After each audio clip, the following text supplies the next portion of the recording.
సార్లు చెప్పాను. అత్తయ్య మామయ్య లేకపోతే మన ఫ్యామిలీ కంప్లీట్ అవదని వాళ్ళని కూడా పిలిచాను. హరి మామయ్య లేకపోతే నాకు ఫంక్షన్కి వెళ్ళడం కూడా ఇష్టం లేదు. హరి వాళ్ళన పిలిచింది.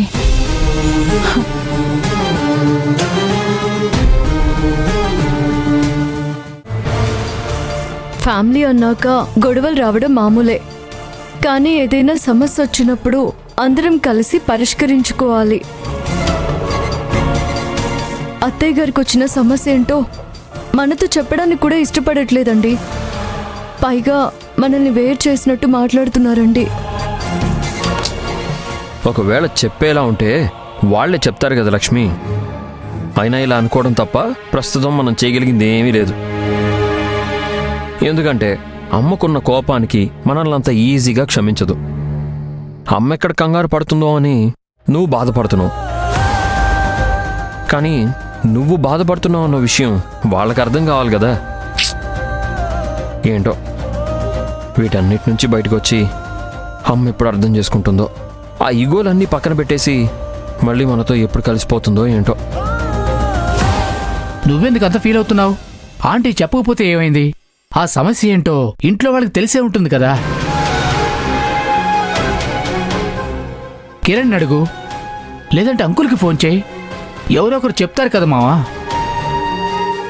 అవునరా, భలే చెప్పావు. అసలు ఆలోచనే నాకు రాలేదు. ఇలాంటి ఐడియాలు బుర్రున్నోళ్ళకి మాత్రమే వస్తాయి. ఇప్పటికైనా అర్థమైందా నేను మేధావిని అని? ఇప్పుడే నాన్నకు ఫోన్ చేసి విషయం ఏంటో కనుక్కుంటాను.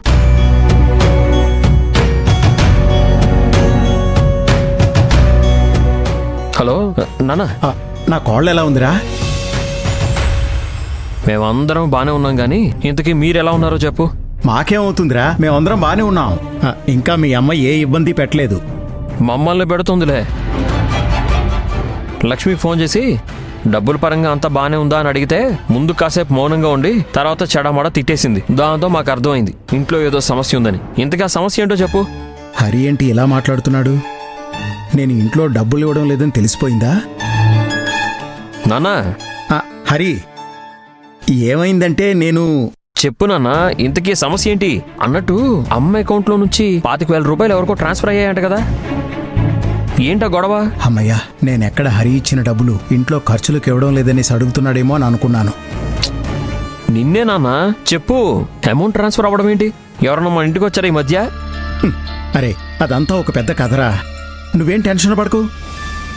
ఇంట్లో మేమందరం హ్యాపీగా ఉన్నాం. ఇప్పుడే అన్ని సమస్యలు తొలగిపోతున్నాయి.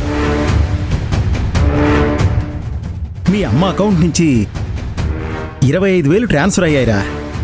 ఎవరికెళ్ళాయో తెలియదు, కానీ మీ అమ్మ మాత్రం నేనే తీసుకున్నానని నా మీద పెద్ద నిందేసిందిరా. ఓహో, ఇప్పుడు అమ్మకి నీకు గొడవైంది కాబట్టి నువ్వు ఇంట్లో నుంచి బయటకు వచ్చావా? అవునరా, కానీ ఎలా ట్రాన్స్ఫర్ అయ్యాయో ఎవరికీ అర్థం కావడం లేదు. మీ అమ్మ మాత్రం ఏ అకౌంట్కి వెళ్ళాయి, తీసుకున్న వ్యక్తి ఎవరని తెలుసుకోవడానికి ప్రయత్నిస్తోంది. ఈ గొడవ ఇంకెక్కడ దాకెళ్తుందో తెలియట్లేదు. నాన్న, ఇంత పెద్ద గొడవ అయినప్పుడు నాకు గానీ లక్ష్మికి గానీ మాట చెప్పాలి కదా. మీ ఇద్దరూ ఆఫీస్ పనుల్లో బిజీగా ఉంటారు. మళ్ళీ ఈ విషయం చెప్పి మిమ్మల్ని ఎందుకు బాధ పెట్టాలని చెప్పలేదురా. హరి, మీ అమ్మ ఎవరికో ఓటీపీ చెప్పి డబ్బులు పోగొట్టుకుని ఉంటుందిరా. ఇప్పుడు అందరి మీద అనుమానం పడుతోంది. ఆ డబ్బు ఎవరు తీసుకున్నారో తెలీదు హరి. వాణ్ణి పట్టుకునేదాకా వదలనంటోంది. సర్లే అయితే, వెరసి ఇప్పుడు ఇంట్లో డబ్బులకి సంబంధించి ఎలాంటి సమస్య లేదు కదా. చూడన్నా, ఏదైనా డబ్బు కావాలంటే నన్ను అడుగు, నేను ఉన్నాను కదా, చూసుకుంటాను.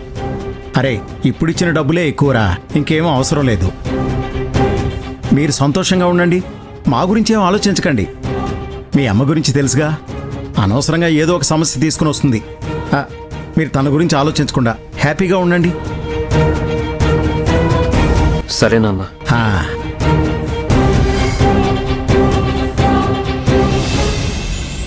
నాన్నేమో ఏ సమస్య లేదని చెప్తున్నారు, నాకెందుకో అలా అనిపించడం లేదు. ఇప్పుడు ముందు హరిచ్చిన డబ్బులు ఏదో ఒకటి చేయాలి. వినోద్ హెల్ప్ తీసుకొని బ్యాంకులో వేయాలి. ముందే ఈ ఇంట్లో దొంగలు ఎక్కువ ఉన్నారు. ఏ టైంలో ఏది లేపేస్తారో చెప్పలేం.